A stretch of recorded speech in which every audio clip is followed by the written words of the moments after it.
Australia. My name is Dante St James. We're taking you through the idea of working from pretty much anywhere you like and building a life around mobile work. I'm not talking about scams, schemes, or ways to make money that are going to involve Bitcoin or anything like that. This is all about the reality of doing it, the tools you're going to require to do it, and all those things that are going to make it just a little bit easier to be able to achieve whatever that dream is of yours, to be able to work from pretty much everywhere. While my background is currently saying that I'm in Darwin, the reality is if I turn this off, you'll see that I'm actually in a spare room at my parents' place right now. So I just got to turn that off. Yeah, I'm in the spare room at their place. Just got some really good light, a fan going above me because I'm literally living this life right now. So let's pretend for a moment that I might be in San Francisco. Okay, let's go to San Francisco at the moment and see if I can pretend that I'm in a glamorous part of the world, apart from in maybe Ormo Hills in the suburbs of Brisbane and the Gold Coast. Didn't get a lot of great sleep last night because I was sleeping on an unfamiliar bed, not here at a hotel, and had very early meetings to do this morning. So that's the some of the reality of what happens in this particular kind of life. But if you're looking for some tips about how to really do this well and be able to carry it out in the kind of work you can do, well, you've definitely come to the right place. Let's share that screen and let's get it all started and underway.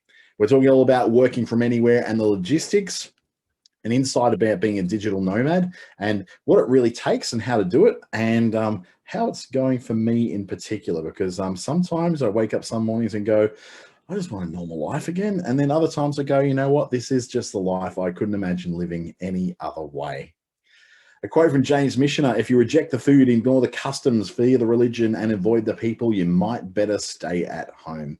That's something I've certainly learned as someone who's been making my way across, 3 countries now, working, and it's something that has made me realize that as you move around, in particular Australia, I do most of my stuff within Australia. It's not like I'm one of those Bali-based digital nomads who see in Canggu and sipping on cocktails all day by the pool with a laptop on my lap.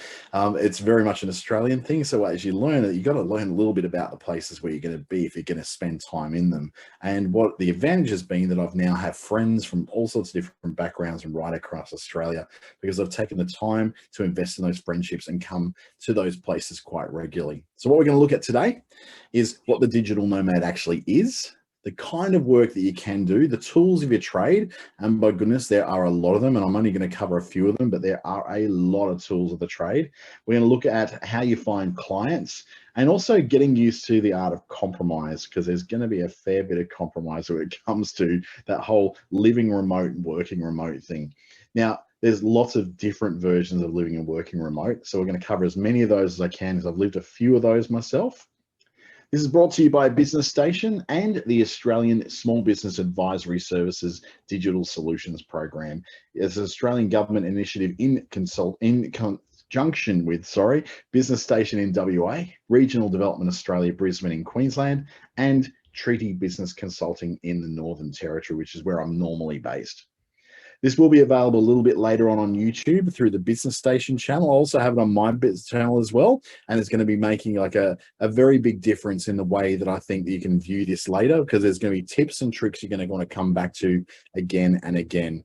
I've actually wish I could show it to you. I might be able to do it for you now, but show you that, like, for instance, there's a lot of background noise going on where I am right now, but I'm using a particular piece of software that's allowing me to get around with that. So if I just say, here's my regular MacBook Pro microphone.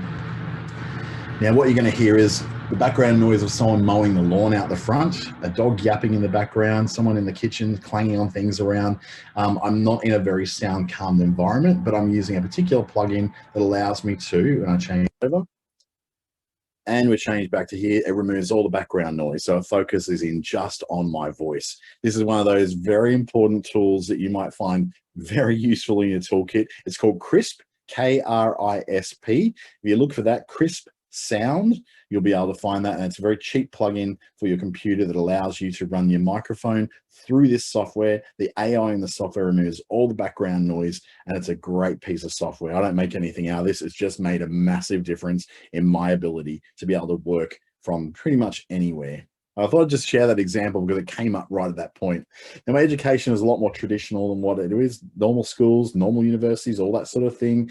I've done some non-traditional stuff through TAFE and the Chartered Institute of Marketing as well. And I've done a lot of certifications with Facebook Australia, who part of their problem in the last year was they couldn't travel anywhere. Global lockdowns, all the work I'd normally do with them across Australia, couldn't do in this particular setup because of COVID-19, right? So I've then used that time to do the maximum amount of certifications I properly can. So there's the Facebook Blueprint Lead Trainer, which is a global qualification, which I'm the only holder of in Australia. And then we've got the qualification as a community trainer within Australia. I've got that one. I'm a digital marketing associate, media planning professional with them, as well as working with the Google Digital Springboard project and a couple of government programs as well through the Australian Small Business Advisory Services Digital Solutions Program, Be Connected, which is helping older Australians remain online, and the New Business Assistance through the New Enterprise Incentive Scheme through the Australian government as well. So enough about me. Let's get on with what the digital nomad actually is. I feel like I might change my little background there because San Francisco just does not feel realistic for me right now. So let's put us back in, what have I got? Let's be really digital nomad here and sit on the beach right now. That seems to work for me. On the beach, some tropical paradise that's not Darwin where I normally am, because it doesn't look quite that good. We don't have waves in Darwin. Let's just say I'm in, the Whitsundays somewhere, or maybe in the South Pacific. It feels like a great way to be. I don't know if I'm very convincing. The digital nomad typically looks like this. This is what we imagine the digital nomad to look like. Young people working at their laptops on MacBook Pros, usually in Bali, overlooking rice paddies and beautiful views and beaches, and sipping on lattes and cheap food and drink, by living the dream in another country and doing Zoom calls like this young lady is doing in the front. Now, whilst that is the reality for a lot of people, most digital nomads don't leave the country. Most of us are just working within Australia from different places. So right now, I'm in Brisbane. So this morning, I was working from a hotel in Milton in Brisbane. This afternoon, I'm working from my parents' place in Ormo in the Gold Coast. Then in the next few days, I'm going to be going to Tamborine. I'm going to be doing a couple of webinars and workshops online from Mount Tamborine. And then next week on Wednesday, I go to Cairns. So I could say that I could wear the same shirt, do the same stuff, have similar lighting, and have a background on and pretend I'm going to be anywhere in the world. But I like to embrace that whole idea that I do move around a lot. I go across a lot of different states this year. I'm going to be covering 5 states, and I'm going to be away about 50% of the time. So the digital nomad has to be someone who's willing to get away from the house occasionally and lose a few of those creature comforts. The one thing I do take with me all the time is my favorite pillow. I don't care what else I have to throw out of my luggage, that pillow comes with me. Digital nomads are essentially people who use telco technologies to earn a living and conduct their life in something of a nomadic manner. Now, mine's not quite that full nomad. I'm not pitching a tent everywhere I go. I've got a home. I've got an apartment that I pay a lot of money for in Darwin, and I'm there a good 50% of the time. But when I'm on the road, I've got to learn that I don't have all my screens, I don't have all my stuff, but I got the basics with me. Such workers often work remotely from foreign countries. Yep, interstate as well, I'd add there, in other cities. Coffee shops, that is absolutely true. I've worked in more coffee shops than anything else. Public libraries when you can find them because they're nice and quiet, and co-working spaces when they're not too expensive to go to. There's a great one just around the corner from where I'm staying right now, which is really nice way, but they force you to do a membership. Or it could be recreational vehicles, caravans, the car. I did a very quick webinar about 3 weeks ago in Alice Springs from Anzac Hill in the car, propped up the laptop on the steering wheel and had to do my webinar from there because I couldn't find anywhere locally that I could go and do some work from. So I had to do the very best with what I had at the time. How COVID-19 has changed digital nomads, though, is it's swung around everything from being about those who are setting up shop and living remotely overseas in places like Bali, Thailand, the Philippines, maybe East Timor, Papua New Guinea, Fiji, Vanuatu. There's a lot of people in Vanuatu who are Aussies who are working remotely for Australian businesses. So this past year has all been about people moving to regional areas that were relatively normal, safe and calm, away from the hot spots of COVID activity. So cities like Cairns did really well. Mission Beach, places like Margaret River, going to further afield outside of Perth to places like Geraldton or even up to Broome. Darwin had a massive influx of people coming, we call COVID refugees, coming up to take advantage of relatively cheap real estate, which is no longer cheap because they bought it all. And also places where they could go to nightclubs, go to pubs, have a relatively normal life, whilst the place they were from, Sydney and Melbourne, were in relative states of lockdown, couldn't go to restaurants, couldn't go to nightclubs, couldn't go, they couldn't do anything. And also Tasmania and Cairns both really did well out of this. Tassie having a bit of a real estate boom as well, as people moved to a place that they saw as maybe safer to work remotely. Now, this is not a digital nomad. This is more of a digital refugee of sorts, somebody who's going to another place in Australia to have an idea of where to live, based upon having a bit more comfort in their lives away from the perceived dangers of COVID-19 in their main cities. So yes, the digital nomad who was going to Bali and Thailand, the Philippines, is no longer doing that.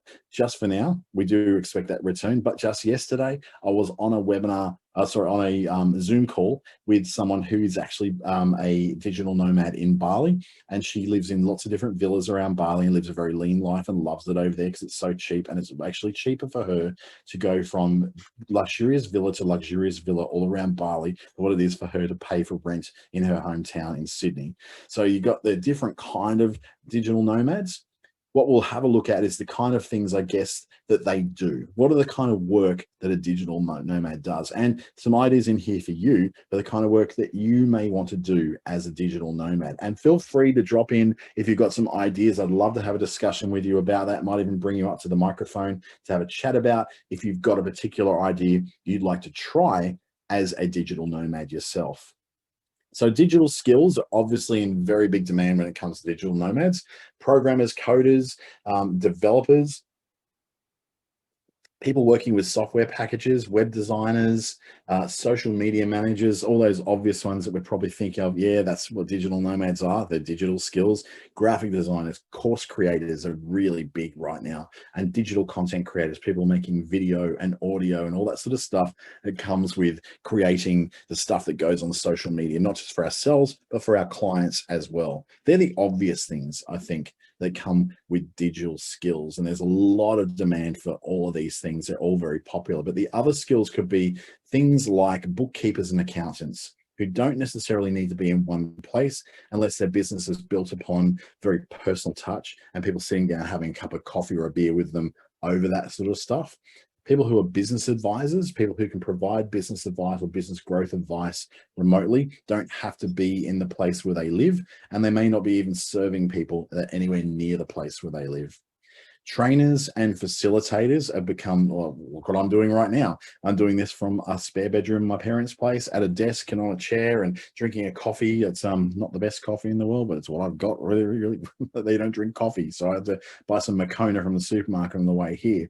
Trainers and facilitators particularly have really taken off in this time. If you've got a very clear way of communicating, if you've got a very good personality that comes across on video calls really well, and you can be quite engaging with what you're doing, then a trainer or a facilitator can really do well out of the whole digital nomadic lifestyle. Life coaches, that's, I guess, one that's sort of come up in the last few years. A lot of life coaches, and I refer to someone I know, Liesl and Brendan. They're a couple who live in Bali. Bali comes up a lot with digital nomads. You'll probably notice cheaper, it's close to Australia, a lot of people speaking English over there, and it's just a beautiful place to be. Lots of beaches, lots of cheap bintang. So you see the life coaches and a lot of lifestyle coaches, NLP coaches, those kind of people who can do things over a Zoom call like we're doing now. They are also the kind of people who do well as a nomadic lifestyle. So if they want to park themselves in, and I've got to qualify this, the nomadic lifestyle isn't literally pitching a tent, taking a tent with you or hopping in a caravan necessarily, even though it can involve that. You can do it. A guy I work with, Tim Davies, he lives in a caravan and travels to Australia with his kids and his wife, and they have an amazing life. They packed up everything in Melbourne and decided they were going to, just before COVID, mind you, go on this trip around Australia. So they've managed to sort of hop borders when they could, park in places where they could. They've had this amazing year of bonding as a family and traveling as a family, because Tim is a digital guy, digital marketing traditional sense, and a web developer as well. So he can do a lot of work from his caravan. So whenever we catch up with him on a Zoom call, it's always like, where's where's Tim today? Where are you guys parked today? Oh, you're in northern New South Wales. Oh, you're in Geelong, or you're in South Australia. It was always really fun to see the different places he would end up at. Instructors, people who are instructing things like even yoga instructors, dance instructors, voice instructors, people who teach people how to speak, people who teach people how to use things like Zoom. Those kind of people are doing excellent at digital nomads as well. And school tutoring is one of those things that's really come across, particularly in the age of COVID, where there's not really much that needs to be done in person, except if the child who is needing tutoring really needs that person right next to them.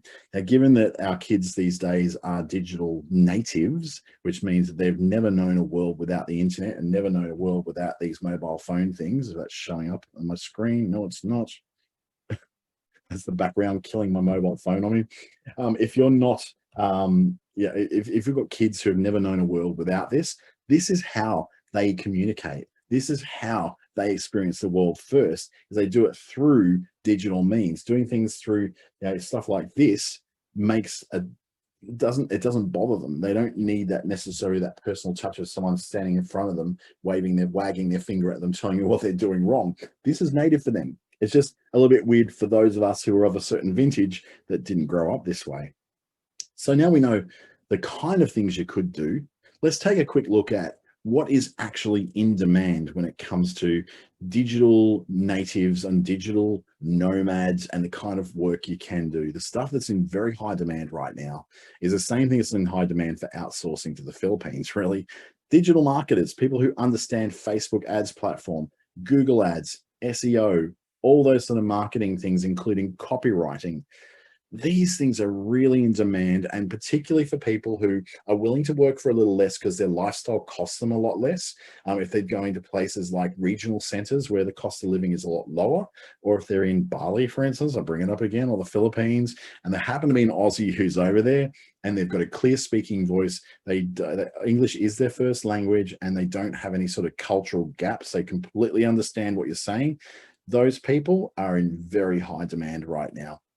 Web designers have not really seen any sort of dip in demand in the last 20 years, to be honest. Web designers are still something which is very much in demand, especially those who are quite reasonably priced.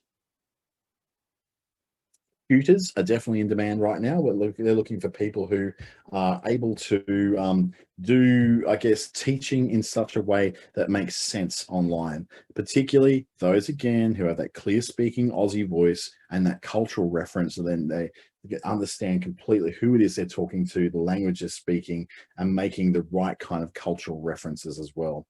Coders and programmers are probably some of the most in-demand skills across this planet right now. It's one thing you can always be sure of: if you know how to program, you know how to code, you know how to be a software developer, you're never going to be out of work, because it's one of those things where, even though I believe it's the first thing that AI will kill, at the moment, AI is not able to do this itself, so you're going to be in big demand. Project managers is an interesting one. You wouldn't think that project managers will be something that was hugely in demand, particularly from remote workers, but project managers, people who can bring together a team, motivate them and keep them going and run a project from start to finish, don't necessarily have to be in person unless it's like a construction project, for instance. If it's a construction project, you have to be on the ground to see that work actually going, and you have to see people and negotiate with people. Probably a little bit different. But if you're doing a project such as an online project, if you're doing an arts project, if you're organizing meetings, if you're organizing business change, that kind of thing, that doesn't require you to be in any one particular place. So as a project manager, you've got a pretty good idea. If you know how to use the techniques, if you know the project management methodologies, you're in a good place for that digital nomad lifestyle. Digital trainers like myself, obviously in a lot of demand. I get a lot of work and I'm not seeing that work abate at all at the moment. And even when this particular program I'm on ends, there's still a lot of work I've got to do for other programs, including all my own online courses. And then digital advisors, people who know what they're doing with particular platforms, have got the experience of working with them and have certifications that prove they know what they're doing. those people have a lot of work coming their way. I've got a full roster this week of ASBAS Digital Solutions calls, so I've got no slowness at all when it comes to the work that's coming in, even though I'm not physically in Darwin much at all this month. In fact, most of the month, I'm not in my hometown. I'm away doing other things in other places.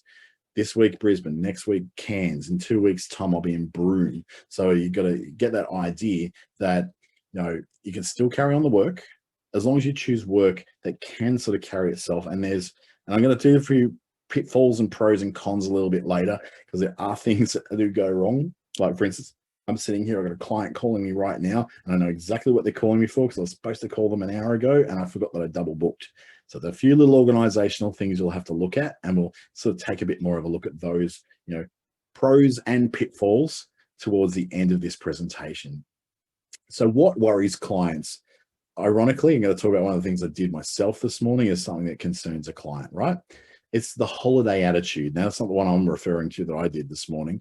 It's the holiday attitude of like, oh, I'm on holidays, palm trees swinging in the breeze over here, then the waves in the background. It's a nice place to be, sipping on my pina colada on the beach in Bali, or my coffee in a piglet mug. It's the idea that you can get very relaxed and very lax in your attitudes, and not particularly professional and not particularly helpful and available when you need to be. That can worry clients a little bit. Starting locally, so if they've met you locally, now this happened with someone who I lost a contract to in Darwin about 2 years ago. So we're both pitching for the work. She got the work. She was starting local. They just got on really well with her. They understood her. She had a really good pitch, and it was a great pitch. She deserved to win it. And it was another local. Good on her. She won that. And then a month after she won it, she moved to Bali. Again, Bali, right? What is it with Bali? So she moved to Bali and then didn't tell them. She just developed this whole thing of, oh, well, I started locally, took a bunch of photos, and now I've got someone in town who takes the photos for me. Yeah, I'm running all this from Bali. See ya. Obviously, the client was not particularly pleased with that, because they weren't advised that this was part of the deal. They were just advised that, oh, okay, she's going to leave, she's going to get up and go, and then that was the end of it. They didn't have a good experience. They didn't enjoy that experience, and in the end, ended up sacking her. Now, they didn't come and take me on. They just thought, well, all these digital people are all a bunch of rip-off artists, and because of her behavior, she ended up causing problems for those of us who also do what she does. Big time zone differences can really affect your clients. So by big time zones differences, I'm talking about, your client is in Perth and you're currently in North America, where there's a massive time zone difference, day and night. It doesn't match up. Your working hours and their working hours are very, very different. Then you've got a problem. You're going to have clashes, right? Unanswered emails and unanswered phone calls, or unreturned phone calls and unreplied to emails, probably a more correct way of looking at it. They can be a real yellow flag that tells a client that, wait, this whole working remotely thing that you're trying to pull here isn't really working as well as it possibly could be. One of the worst things, and it happens a lot more with international digital nomads than what it is for people like myself who work within Australia just about all the time, is that disappearing without notice. So they suddenly just gone, okay, I'm over in Bali, made a bit of money, I'm going to disappear for 3 months and go scuba diving in the Solomon Islands. That kind of stuff, it happens all the time with digital nomads. They start off doing this work, they love doing the work, and then they get this offer to go on this once in a lifetime diving adventure with sunfish, the mola fish in the Solomon Islands, and they're like, yep, see ya, I'm totally going to do that. I'm not missing out on that. This is what I did this nomadic life for, is to live and suck the very juices out of life itself. You got to still understand that remote work is still work. And this is something I have a lot of trouble trying to convince people of, especially my family who I'm here with right now, is that remote work is still work. Work from home is still work. You still have to deliver stuff, right? Which brings me then to the dropping of projects midway through, disappearing without notice, and then dropping projects midway through because you got something better paying, or you've got something more important, or you just lost interest in it. That holiday attitude can often get really, really infected into your work ethic, to the point where you just go, oh, well, what are they going to do? I'm in another country. What are they going to do? Sue me? Come get me. I'm in Bali. That kind of attitude really is a red flag to a client, because that's exactly what they were scared of with dealing with someone who works remotely or someone who's outsourced offshore, is they have no comeback, no recompense when it comes to problems appearing with projects, problems appearing with the arrangements they've had with that person. Sudden outsourcing, this again is a really big red flag, that you go and you do that lifestyle where you want to go and hop in a caravan and go all around the country, and it's an amazing thing to be able to do. But if you then go, well, I don't take your photos and video anymore. Shelley, who lives back in Brisbane, she now does that for you. So she's going to be the one who's going to drop in and do that for you. Oh, okay. Why won't you be here? Oh, I'm traveling around Australia in a caravan for the next 6 months. See ya. That sudden outsourcing when it was never mentioned before, particularly really early into the relationship with a new client, it's not really the way to do it. You've got to be very honest with this. If you're looking to live that lifestyle, then you have to be honest with people you're living that lifestyle. I have to let my clients know that half the time this year, I'm not going to be in Darwin. So to expect that there's going to be some scheduling issues when it comes to seeing me in person. I love seeing my clients in person. I also love seeing my family. My mum and dad are getting older now. I want to spend more time around them. I want to be more connected to my brother. So I've got to spend a bit more time on the road in Brisbane and the Gold Coast seeing them.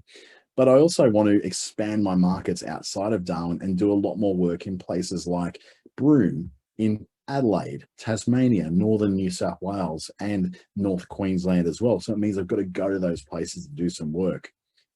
People, they can't understand. This is a particularly concerning thing, and it's not from a root of racism. It's from a root of, I'm a client, I want to be understood. I want to know that you understand what I want, so that when I get the thing I paid for, it actually is the thing that I thought I was paying for.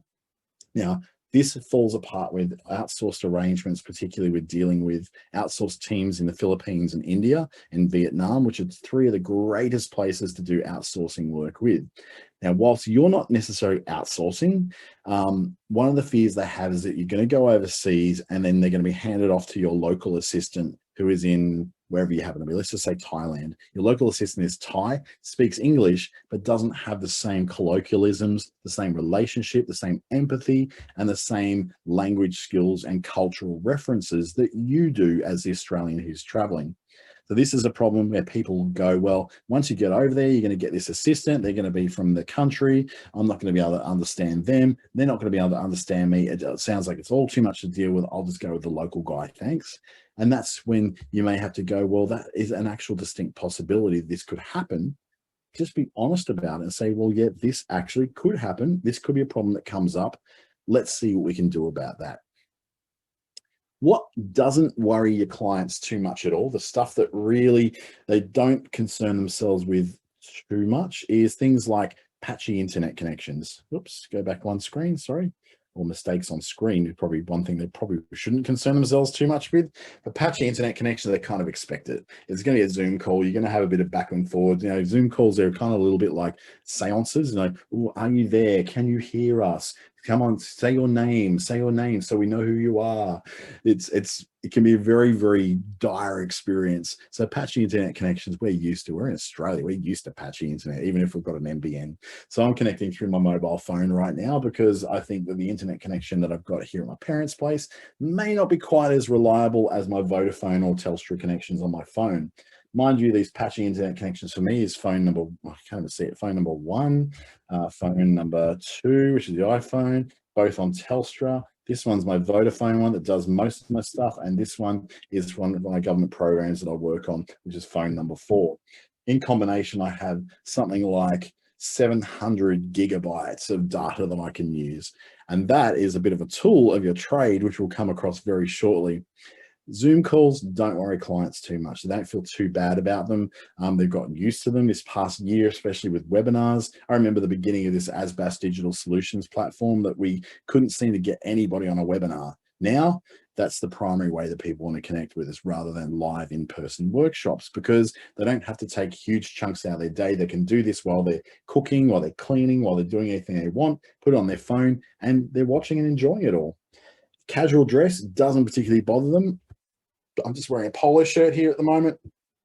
I don't have to wear a suit and tie, but the girl I was speaking to yesterday, who is an basing herself in Bali, she dressed up in office wear that she would wear if she was in Sydney, because she's from Sydney, now living in Bali, working remotely, and she dresses up for every meeting like she's having a meeting in Sydney. That's the way she wants to conduct her business.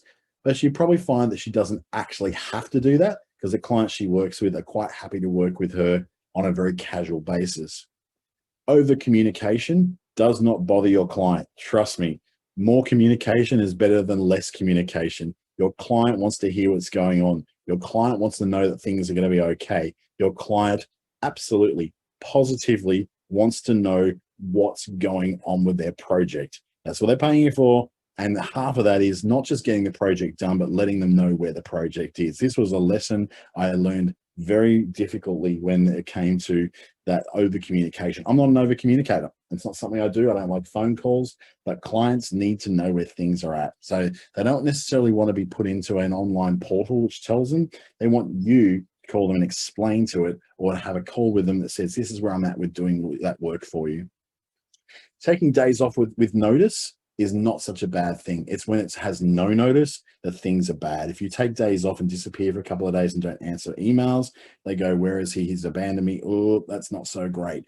Taking some days off when you tell people, say, hey, I'm taking a couple of days off next week. You won't be able to get a hold of me on Tuesday and Wednesday, but I'll be back Thursday. And if there's anything absolutely urgent, I'll be available on the phone. You can call me.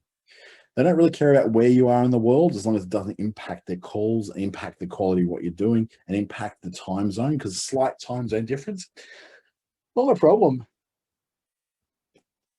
It's one of the reasons why the Philippines and Indonesia are very popular places for Australians to do remote work from, because they've got pretty much Western Standard Time, the Perth time.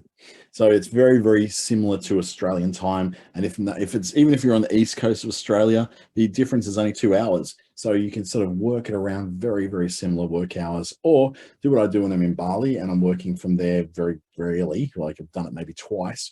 When I'm doing that, I just start 2 hours earlier in the day. So I'm syncing my time with the majority of where my clients are on that particular day. And I don't really mind international phone calls. Most international phone calls are included now with most packages on mobile phones in Australia anyway. And the other thing is too, you calling back, often like for instance, Vodafone, if I'm in another country, it costs me about $5 a day on top of my regular package to be able to just make regular phone calls using the local network. And it even allows me to use my data allowance that I've got within Australia. So it's not a hard thing to do, just making sure you've got the right kind of package with your provider. The tools of your trade as the digital nomad are going to be many and varied. I sort of previewed one a little bit earlier on, which is CRISP, K-R-I-S-P, which removes all the background noise from my microphone. So I talk into my microphone, which is this little guy here, if it shows up. You see him? Oh, just dropped out there. This guy, the Rode little USB mini mic. What it does, it takes all the noises coming through, focuses in on my voice, and removes all the stuff in the background. So dad just walked through the front door, drove into the driveway, made a bit of noise. Mum and dad are talking in the kitchen right now. There's a fan going in overhead. There's a dog barking in the background, and there's a big lawnmower on the easement outside, like a big tractor going around and cutting the lawn.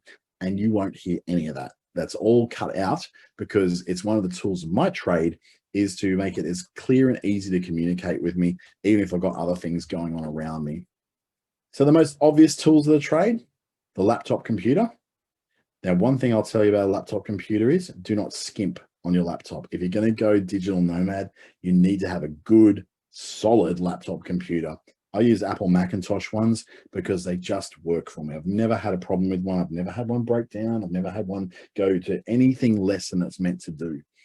But I've also made sure I've got a backup. So I've got an Apple Mac. I've got my backup old Apple Mac that I use. And I've also got a Windows computer. So if all comes to the end, wherever I go, I carry these 3 little laptops with me in the one bag. So if one fails, the next one kicks in. If that one fails, the next one kicks in.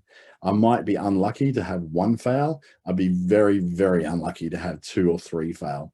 So having those backups makes it feel great and gives me extra screens as well. It means I can monitor things over here, monitor things over there if I really want to. Today, I'm just working from this one screen. I'm able to operate just fine. Your phones are going to be your lifeline. So whether you're working in Indonesia or working in South Australia, it doesn't matter. As long as you've got a good mobile phone that's reliable, and it's connected to a mobile network that gives you lots and lots of data allowance, because that data allowance is going to be how you're going to be communicating a lot of the time when you're not in co-working spaces, or if you're not in free Wi-Fi area, or you're not in a cafe or something like that, which gives you that free Wi-Fi.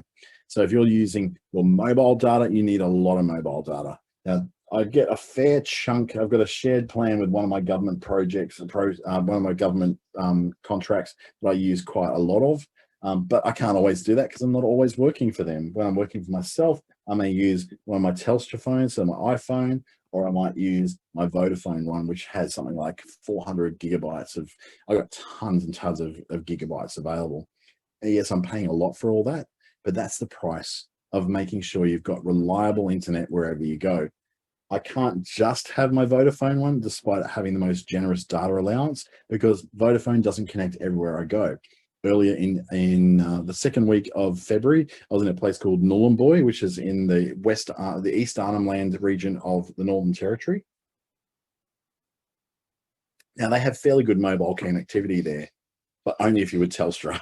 You can't get with any of the others. I was in Tennant Creek, for instance, which is the main town that you turn, as you're driving down from Darwin, you turn left and you head towards Queensland.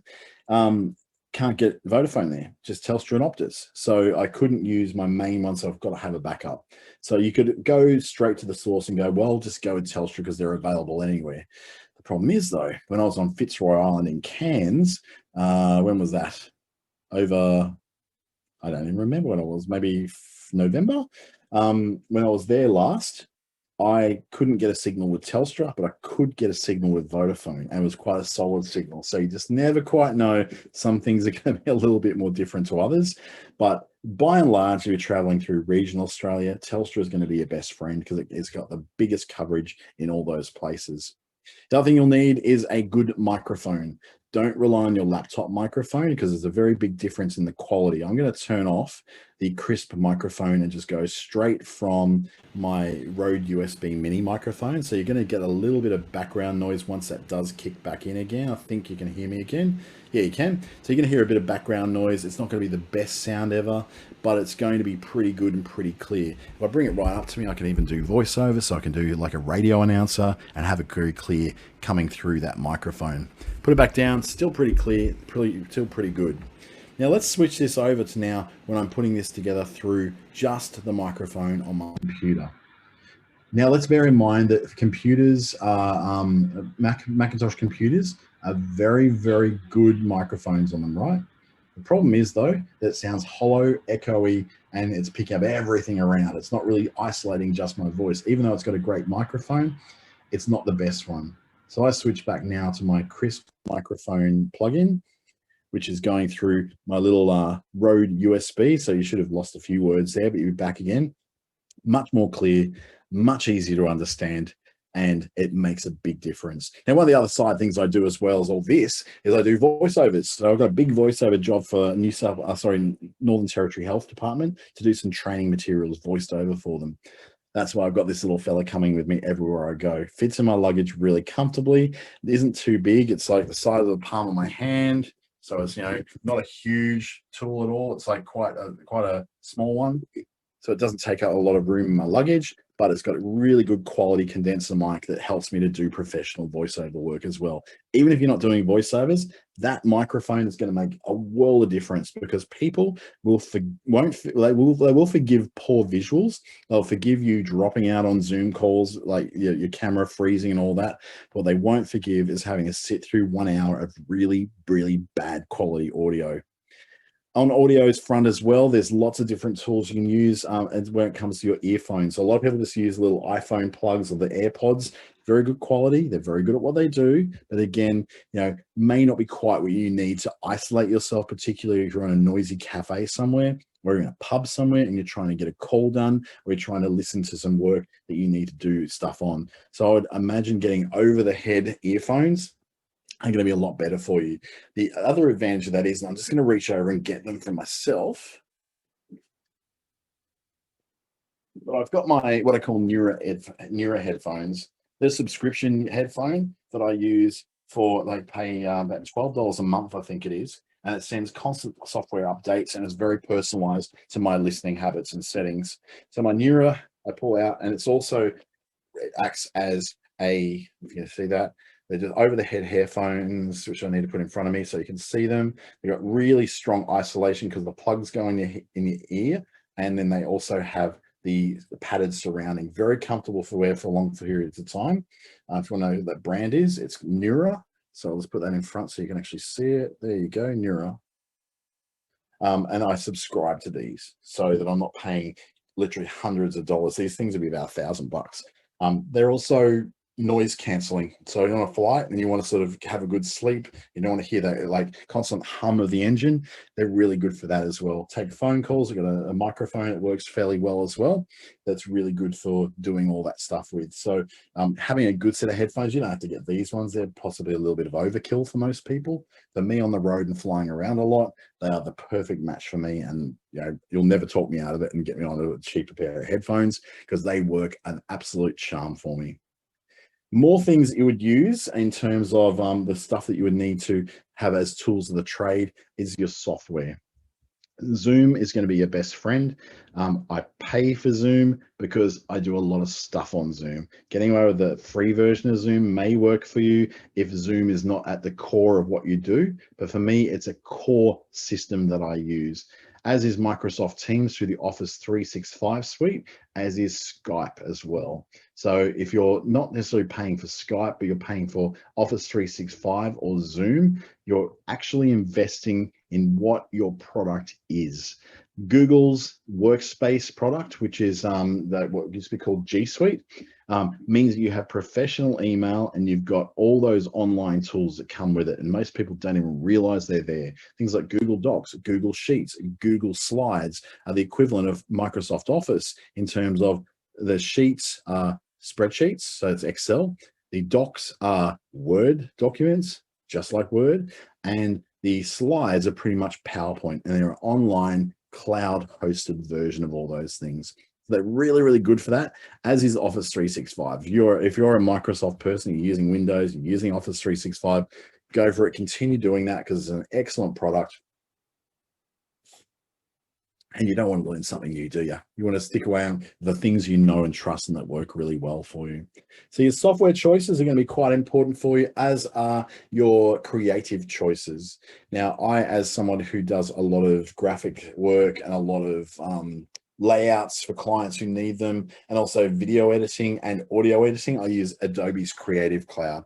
So I'm paying about $67, $68 a month for that. What it gives me, though, is all the tools I need to be able to create my podcast, create TV ads, create video for use on social media, including making the occasional TV ad for a client who needs that done. So that's a way for you to use software tools that are not necessarily incumbent on a single computer, but can be used as a cloud service and transfer from computer to computer when you need to do that.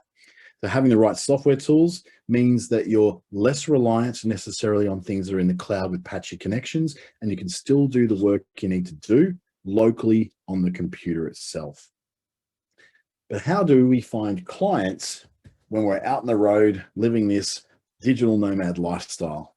Well, we find clients through the ability to be able to, I guess, use our existing clients and migrate them from real world clients into virtual clients. We can search for more clients and sell ourselves to more people from our origin or the hometown or the place where we're actually from. And then there's ways of making clients while you're out there on the road.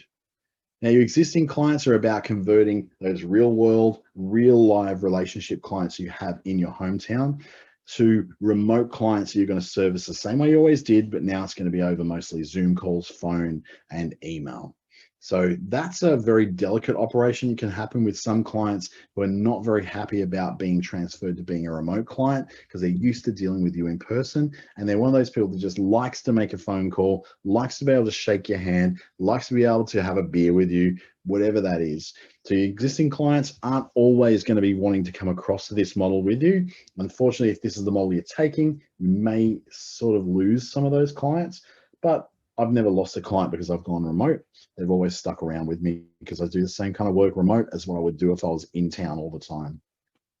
One way around this to keep those existing clients in those local areas is you can hand over certain tasks that need to be done locally. So that could be document collection, document signing. It could be taking photography, doing videography. If you've got partner businesses you deal with, partner contractors, or you've got friends who are still in that town, you could get them to do something like taking the photography and the videos at the particular premises, sending you those files over the internet, and then you do the editing and the work on them to make them look great for use in those social media campaigns and TV ads and whatever you're using that particular stuff for. You can make it look great because that's your skill set. You don't have to be on the ground to collect the footage because that's what you've got a team on the ground doing that for you. It means that the things that need to be done locally and in person are still done locally in person, keeps the client happy. They're still seeing someone from your business, even if they're not necessarily seeing you. Now, the danger of that is that the local person could take that work away from you and say, well, look, rather than dealing with him over there in Broome, let's just like dump him and let's now work with just the local guy. That is always going to be a risk. That's always going to be a problem. That's something which you may have to overcome. You can also keep then the tasks that can be done remote. So if I'm handing off the photography and the footage and the signing to a local person, a cousin, a friend, a business partner, another contractor who I'm paying to do the work for me, it means then I can keep all the other stuff remote. So I can do all the admin, I can do all the production, I can do all the scheduling, I can do all the work within the platforms themselves in order to keep the work moving along. So just split it up. Send off the things back home to people who are back home to do the stuff that can only be done back home, but do the stuff remote that can be done easily remote without being too much of a struggle. Gathering new clients from your origin, from your hometown, which means sometimes you have to visit home occasionally. You have to go home, go to the old hometown and visit occasionally. Now, in my case, I'm still there about 50% of the time. So it's not like as if I'm going to be missing in action all the time. I'm not going to be. I'm going to be working half the time from home, half the time from away. So I'm always going to be back visiting, seeing people, gathering up clients and starting some more marketing. But another way you can do it is you can advertise in your home market. If people know you, you've got a good reputation, if they see your ad coming from Facebook or Google,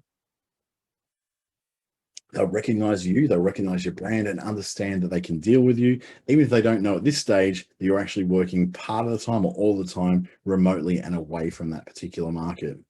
What you can also do is incentivize your existing clients to send new referrals to you so that then they're getting a reason why they would refer someone new to you. So it could be $50 off their next bill. It could be qualify for a free gift that I'm going to send you, or it could just simply be something as simple as I will thank you very much if you refer a new client to me. It makes me more able to do what I do so I can keep that work going for you.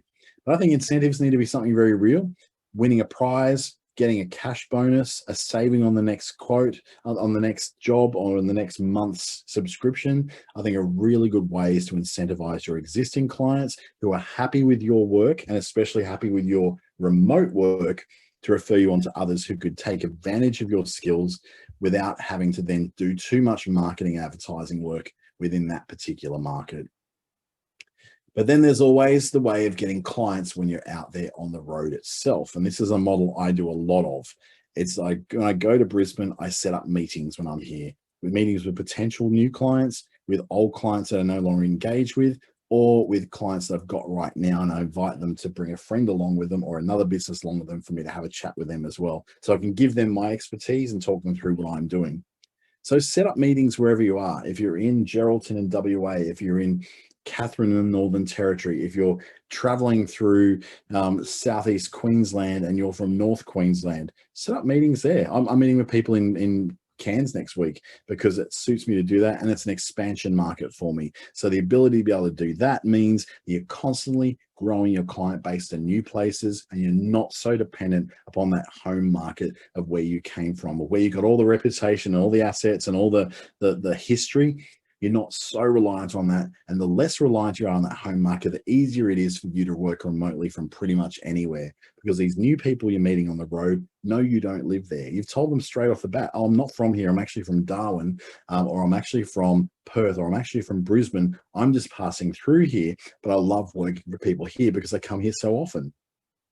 You can do free workshops, and this is another thing I do. I'm getting this going on my next trip. So in about April, May, I'm going to be starting to do free workshops to introduce people to what it is I do and give them some really good value to walk away with. So I'm going to teach them some stuff that they don't know now that they can walk away with and work really well with and apply to their businesses straight away and get a good result. And then I'll have an incentive for them to take on more services from me, one-to-one coaching, ongoing help with their digital marketing, or training them to do even more complex things when it comes to online marketing and traditional marketing as well. Doing those free workshops gets you in front of people. I've got a strategy right now where I'm producing a lot of ads that are going into the markets on Facebook that I'm trying to become more known in. So by those ads going into business owners, I'm making sure they can see my face, know who I am. So when my ads come in, where I'm actually going to advertise that my workshop is going to be on at this particular place at this particular time, come along, it's free, and enjoy a donut and a cup of tea. Well, then they'll know who I am, feel some degree of trust for me. And when I get in there, they're much more receptive to whatever my sales pitch may be at the beginning, end, middle, whenever I'm going to do it. Or it may not be a sales pitch at all. I'll just wait for them to come to me like I do in most markets, give them some great value. Then they come back to me with what they need help with. Working at shared workspaces also gives you a very good opportunity to meet with people you normally wouldn't come across. You're not going to meet a lot of people in a cafe because people put on their headphones, they kind of do these ones, and then they hide behind their headphones and they make sure that nobody's really seeing much of them or interacting with them, because their headphones on is a universal sign of, go away, leave me alone, I'm busy working, right? But working in a shared workspace means that you are kind of in a place where there's a lot of other people who are doing what you're doing. They are also digital nomads. They're also people who are traveling, and they're also possibly looking for new clients as well. You can refer some to them, they can refer some to you. You've made a new friend, and you've got a whole new network starting to build in that particular city that you're operating in now. A little bit about the reality of life on the road, though. And this really needs to be said because it's not all roses, pina coladas and walks in the rain on beaches of Bali. It certainly is not those things at all. In fact, it can be really hard work, poor sleep, and it can affect different things in your life. You've got to have the right sort of sense of time, the right command of your technology, and the right temperament to do this kind of thing. When I say time, you need to be very, very aware of time, because when you're in other places, you're on different time zones, you're on different cultural timings. There's things like in Bali, got the Nepi festival, which means the entire place goes silent and shuts down for days, and you can't do any sort of work. In fact, if they see you doing work in a cafe, the cultural police come and wrap you over the knuckles pretty much. You've got to hide in your hotel room if you can and just stay away and work if you have to, but you have to work away from people. So timing is a very big thing. Now that's my struggle, is time. It's very hard for me to schedule everything the way I could. I've missed one thing today, two things now, sorry. I've missed getting back to a client about a particular proposal I need to do for them, and I've missed a phone call this morning. But my timing wasn't laid out right. I didn't set up my calendar correctly to account for the time it would take me to drive from one place to the other, the time it would take me to check out of the hotel, the time it would take me to move the car to the right place. And that has cost me about an hour of my day that I need to make up somewhere. So I'm going to hopefully make it up in the rest of the day, even though I've got a completely solid book day for the rest of the day as well. Your relationships are going to be a very deciding factor on whether you can be a digital nomad. While my friend Tim, who I work with through Treaty Business Consulting, has taken his family around Australia in a caravan with him, and they're having an amazing time homeschooling and all that sort of stuff.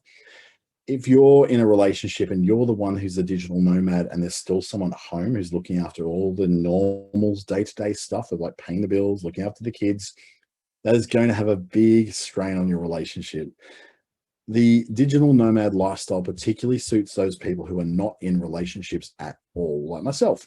So I got this freedom to travel around a lot, or they're in a relationship which allows them the time away to be a good thing. So for instance, if you're dating, for instance, a medical student, and that medical student is spending a lot of time in regional areas away from you, Even if you were living together, you'd be spending all that time away from each other anyway, because you're not going to move to Rockhampton for 3 months to do a rotation and then upend your life and then move to the next place. That's not how life works. So it does take a particular kind of relationship setup, and it will have some effects on those relationships, not just people, romantic relationships and family relationships, but also friendships as well. If you're not around much, you're left out of things. And that leads to what the third one is, which is fear of missing out.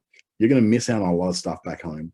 You're going to miss out on being invited to birthdays. You're going to miss out on anniversaries, christenings, weddings, all those events that you normally would get to see within your friend and family circle. You're going to miss it because you're not around.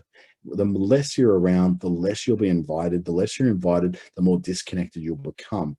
So that fear of missing out, that fear of losing relationships is very real. And you have to factor that into the decision you make when it comes to deciding to be a digital nomad or working remotely and doing your work from almost anywhere. The reality is also this. Tired me yesterday in the Dome Cafe at Darwin Airport while I'm waiting for my Virgin flight to fill up and go and fly down to Brisbane, working on writing a, well, this one was like an episode of my podcast I was writing from my seat in my Virgin flight. So, that's also the reality of what you're doing. I'm wearing the same shirt today. So that's another reality, that I haven't had time to wash this shirt or get out other shirts because I've been rushing from one thing to the other. Doesn't stink so far, so I think I'm okay. I'm using a very good deodorant though.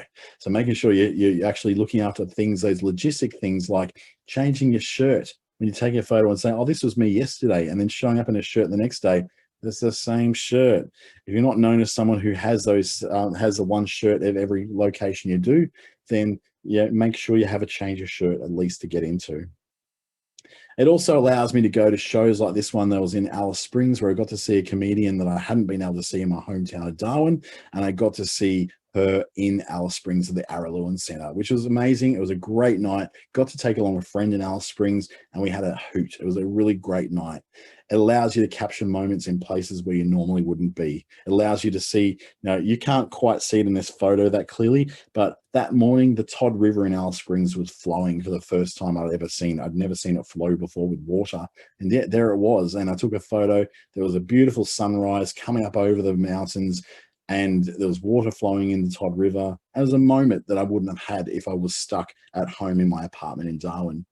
And you also get to see the view from the air up there. It's something very special about looking up over the clouds and reminding yourself that the world's a big place, but it's also a very, very small place. And that you've got to get a perspective on life that comes with travel. And as I was saying, unless you're willing to immerse yourself into the travel, immerse yourself into the surroundings of where you're going to be and enjoy that life, then you're probably not going to have that greater life, and you might as well just stay at home and work from the office. It also allowed me to meet my parents' new kitten. She's absolutely adorable. She was an abandoned kitten that they've rescued, and she's just gorgeous. And I've got to be there in the second week of her life in their house. And so I got to experience that because I wasn't stuck at home. I got to sit at Fitzroy Island with a bottle of water overlooking the amazing Great Barrier Reef Islands around Cairns. And then up in the Atherton Tablelands, I got to share a moment with a scrub turkey. And a photo I didn't manage to get was of a cassowary passing by with his chicks. Because the male cassowaries look after the chicks when they're very young. And I got to experience that moment in that place outside the Atherton Tablelands because I was able to do that travel that other people weren't able to do. If I was stuck in the office back in Darwin, I wouldn't have had these particular experiences. So whilst, yes, it does have some impacts on your relationships, and the FOMO is always there and always very real, you also get to have these experiences that make it so much more worthwhile. And that's at Ellis Beach, north of Cairns.